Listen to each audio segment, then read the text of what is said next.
Ел жаңалықтары химиялық қалдық Маңғыстау жұртшылығы үшін ең өзекті мәселеге айналды. Ақтау қаласына іргелес жатқан Маңғыстау ауылының жұрты химиялық қалдықтармен демалуға мәжбүр. Экологтар ашық аспан астында жатқан күкірт қалдықтары ауаны ластап, қоршаған ортадағы қауіп-қатер тудырып жатқанын айтып дабыл қағуда. Ал аумаққа жауапты кәсіпорын бұл жерді залалсыздандыруға әзірге асығар емес.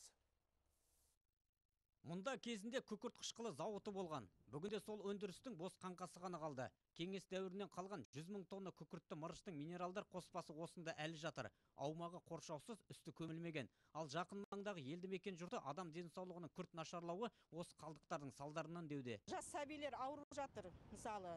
Олар неден? Барлық осы заводтардың әсерінен, жерде құммен араласып, әсіресе Маңғыстауда 2 күннің бірі жел, шаң, ол сол бізге әсер етеді. Былтыр экологтар мұнда тексеріс жүргізді. Кемшілікті анықтағаннан кейін өндіріс қалдықтарын жою туралы ескерту жасаған. Алайда бұған мекеме басшысы құлақ аспапты.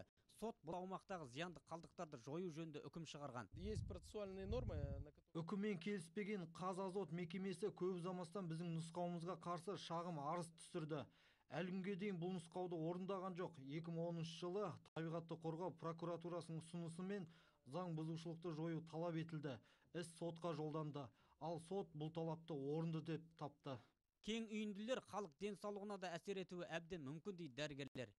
Әрбір химиялық зат көп мөлшерде жинақталғанда өз белгілі бір көлемде адам организміне қарсы қызмет ететіні ол жалпы белгілі зат деп айтуға болады. Мән-жайды анықтау мақсатында Қазазот мекемесіне хабарластық. Алайда мұндағылар біріне бірі сілтеп қандайда бір ақпарат беруге келісім бермеді.